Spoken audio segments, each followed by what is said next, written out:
The Room is a cinematic paradox. Simultaneously considered one of the worst films ever made and an unintended work of comedic genius, it has enjoyed remarkable success since its original 2003 release. Despite being the subject of many documentaries and recently a film starring James Franco, nobody really knows how the film came to be, largely because the man behind it has staunchly refused to ever give a straight answer about almost any aspect of the film's production and its own history. That man is Tommy Wiseau, an enigmatic figure who, despite the best efforts of fans, friends, and interviewers, we know virtually nothing about. Where Wiseau was born, how old he is, and even his real name are a mystery, with what little biographical information we have about him being just the best guesses of people who've invested far more time than they care to admit deciphering the human enigma that is Tommy Wiseau. Starting with when he was born, while filming The Room, which he wrote, directed, produced, and starred in, Wiseau was asked directly by co-star and on-off friend Greg Sestero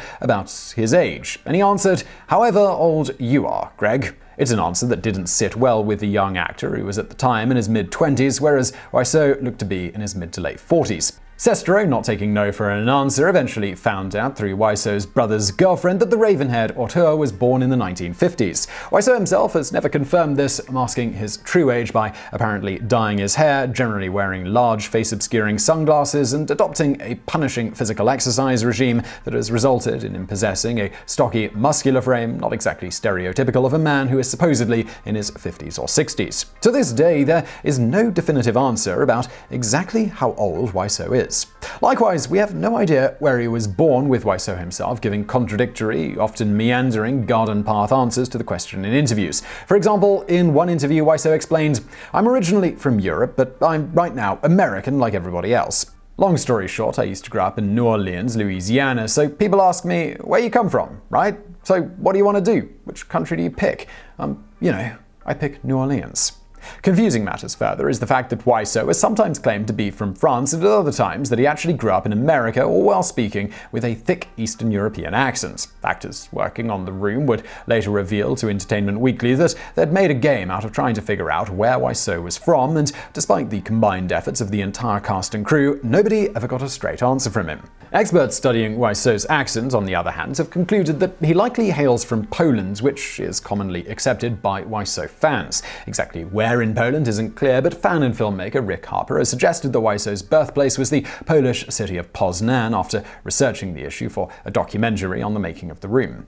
This was a hypothesis confirmed in part by additional sleuthing that suggested that Wiseau's original surname was Wiseau, a fairly common Polish name, after finding the obituary records of his uncle and aunt. Again, none of this has ever been confirmed by Wiseau himself, who remains fiercely protective of information related to his life before emigrating to the United States and settling for a time in Louisiana, where he claims he has family. Education-wise, Wiseau claims to have a background in psychology as well as stage acting, the latter being especially hard to believe considering Wiseau's performance in The Room. The most mysterious aspect of Wiseau's life, though, is his seemingly unending cash reserves, with Wiseau reportedly financing the entire production of The Room out of his own pocket. A film, we should add, had a $6 million budget, which is about $8.5 million today, despite, as actor James Franco would later quip of it, looking like it cost $6, and that's something we're going to address in more detail in a moment. Prior to this, Wiseau was often observed driving around in fancy cars, wearing expensive suits, and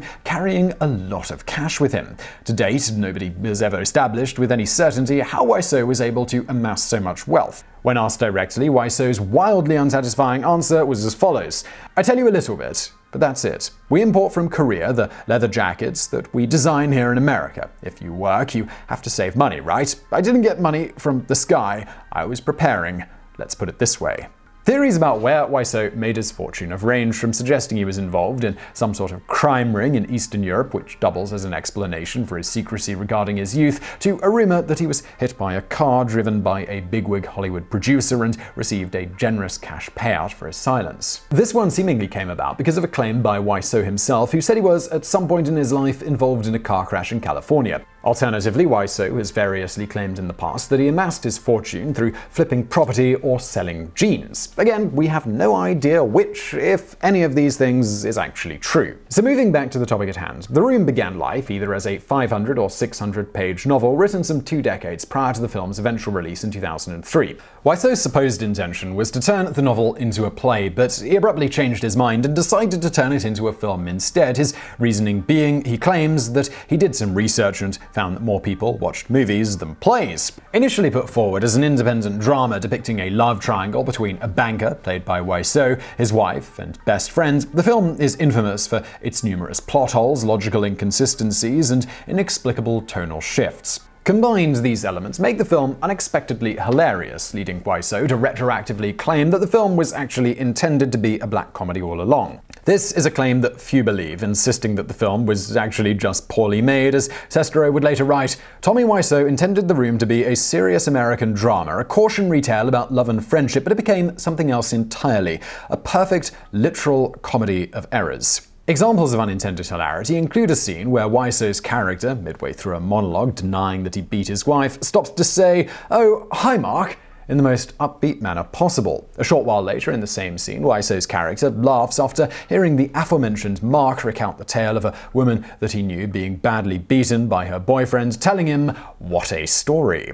In another scene, a character's mother interrupts her to casually inform her, "I got the results of the test back. I definitely have breast cancer." And to add to all of this, that plot thread is just never mentioned again. In yet another scene, the film's male cast inexplicably play a game of football while wearing tuxedos. And no, this adds nothing to the plot, it's never explained, it's not referenced again, and it's also not explained why during the scene the camera just zooms in on the character of Mark's face randomly, and dramatic music plays in the background. It's truly bizarre. When asked to explain the scene on the DVD commentary of the film, Wiseau's answer was a meandering response about playing football without protective equipment being a challenge. Minor details that likewise add nothing to the plot but fans find hilarious include the general poor quality of the film's production, as well as the fact that for absolutely no apparent reason at all, the main character has a framed picture of a spoon on his coffee table. When asked about the significance of the spoon, a cast member said that the crew simply forgot to put a photo in the frame that they had bought, and the spoon was the stock photo that was already in the frame. On that note, the overall poor quality of the film from a technical standpoint, combined with its $6 million budget, led many to instantly assume it was an elaborate money laundering scheme, with it being speculated that it couldn't possibly have really cost that much to make. In reality, the film did cost over $6 million to make, thanks almost entirely to Wiseau's seeming unfamiliarity with the basic elements of film production. For starters, Wiseau insisted on purchasing the equipment used to film The Room, rather than renting it as would be the norm for an indie director on a tight budget. Wiseau then literally doubled his filming budget by choosing to make the movie in 2 formats simultaneously, specifically high-definition video and 35mm film. He stuck the 2 cameras together on a custom rig and filmed every shot twice. He also had to have personnel to operate each camera, and then he only used the film version in the final production, making the entire secondary expense of buying digital cameras and having a crew to operate them entirely pointless. Wiseau himself has claimed that he did this purely so that he could claim to be the first director to film in 2 formats at the same time, while others have claimed he simply didn't know what the difference was between the 2 formats and bought both kind of cameras just in case. Wiseau also frequently fired and replaced cast and crew members. This was at great cost. Exactly how often this happened isn't known, and depending on which Wiseau interview you consult, he fired and replaced the entire cast and crew up to 4 times. In his own words, some of the crew members, it's correct, we changed 3 times, basically. Because they tried, for example, to change the script. They say, this is the way to do it, etc., etc. I say no. On that note, one of the cast members told Entertainment Weekly anonymously that the script had many lines that were just unsayable. I know it's hard to imagine, there was stuff that was worse, but there was. Wiseau also insisted that every actor, regardless of their prominence in the film itself, had multiple understudies, and entire days of filming were wasted filming unnecessary reshoots. Scenes involving Wiseau in particular were incredibly painful to film because he'd frequently forget his own lines, a factor later attributed to nerves, and his impenetrable accent made it hard for his co-stars to understand his cues, leading to yet more reshoots. Unhappy with his own delivery, Wiseau eventually ended up redubbing most of his own lines in post-production, adding yet more more cost to the production. Wiseau also refused to let anyone see the entire script, with the sole exception of Greg Sestero, who claimed the director-actor-producer left out some amazing content. Sestero is also noted as being the only person on set who could speak Tommy's language, and he was able to prod Wiseau into cutting some of the more ridiculous ideas that he had for the film's plot, including a scene that would have revealed a character was actually a vampire the whole time by having them fly into the sky in the middle of a fistfight. Right. Wiseau also insisted on building elaborate and expensive sets for scenes that could have easily been filmed on location with the purchase of a relatively inexpensive permit. For example, to film many of the rooftop scenes, rather than going to an actual rooftop and filming, Wiseau filmed the scenes in a car park that had a city skyline CGI'd into the background at considerable expense. As for promoting the film, he spared no expense here either, though once again he did it in perhaps the least effective way possible, renting space on a massive billboard on Highland Avenue. This depicted a black and white close-up of his own face with some basic information about the film. The billboard famously stood for 5 years and led to endless speculation about how exactly Wiseau secured such a lucrative deal and how on earth he kept paying for it. As James Franco, who plays Wiseau in the film The Disaster Artist, stated, "There was an insane billboard in LA for like 5 years that Wiseau must have paid hundreds of thousands of dollars alone, and it is the scariest thing you've ever seen, with his lazy eye like staring out at you. It looks like an ad for a cult." As with most questions related to his finances, Wiseau has never explained where the money to keep the billboard standing came from, and has kept mum about how much it personally cost him, though conservative estimates say that it likely cost in excess of $300,000 for the whole 5 years that it stood. Wiseau continued to flash the cash when the film was finally ready to be released, turning up to the premiere in a limousine and a fancy suit. Reportedly crushed by the slew of negative reviews about the film directly thereafter, Wiseau dislikes talking about how much money the movie made during its initial 2-week theatrical run, but reports indicate it was around $1,200 to $1,800. Unfazed, Wiseau states, "I submitted the room to the Academy Awards. You can check that. It's a fact. We followed all the rules by doing a 2-week run in Los Angeles, and I'm proud to be in the Academy database. After 2 weeks screening, I pulled it from circulation." Unsurprisingly, the film that was not nominated. According to Wiseau, after pulling the film, news of how amazing it was had made it a hit with local students who'd since bombarded the email address on the giant billboard we just mentioned with requests to show it again.